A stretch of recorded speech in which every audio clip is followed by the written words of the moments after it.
Minimum 10,000 கிடைக்குது. நீங்கள் ஒரு 30,000 குழி வரைக்கும் எடுக்கலாம். அந்த இயந்திரம் அந்த அளவுக்கு லைஃப் இருக்குது. நீங்கள் இதையும் வாங்கிக்கலாம். விவசாயிகளுக்கு ரொம்ப அற்புதமான இயந்திரம். எர்த்தாக்கர் இதோட பெயர். இதெல்லாம் நிறைய அட்டாச்மெண்ட்டு. இது ஆன் டூல்ஸ் அட்டாச்மெண்ட்ஸ்லாம் எப்பவுமே வச்சுன்னு இருக்கும். இது வந்து மரம் அறுக்கிறதுக்கு, விவசாய தோட்ட பயிரில் மரம் அறுக்கிறதுக்கு. இது ப்ரஷ் கட்டரோட அட்டாச்மெண்ட்ஸ். இதெல்லாம் அதிகமாக சேல் ஆகிற பொருளுங்க. இப்போ நீங்கள் தேக்கு மரம்லாம் வச்சுன்னு இருக்கீங்கன்னா உங்களுக்கு அது கவாத்து பண்ணுறது ரொம்ப சிரமமாக இருக்கும். அதுக்கு இப்போ போல்ஸான்ட்டு ஒரு இன்ஸ்ட்ருமெண்ட் வந்துருக்குங்க. இது வந்து 22 அடி ஹைட் வரைக்கும் ஏற்றிக்கலாம். நம்ம எக்ஸ்டென்ஷன் பண்ணிக்கலாம் ராடு. இதெல்லாம் அந்த சைடு கிளைகள்லாம் அது கவாத்து செஞ்சுக்கலாம்.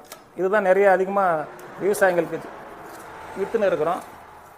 இது இப்போ வந்துருக்குது, புதுதாக வந்துருக்குது. இது ஷாக் ப்ரூஃப். நீங்கள் எதுனா எலக்ட்ரிக் போலில் பட்டால் கூட நமக்கு ஷாக் அடிக்காது. உள்ளே வந்து அந்த ஷாக் ப்ரூஃப் அந்த இது வச்சுக்கிறாங்க, ஃபைபரு. இது ரொம்ப அற்புதமான இது. ஒரு போல்ஸான்ட்டு பேர். இது பேர்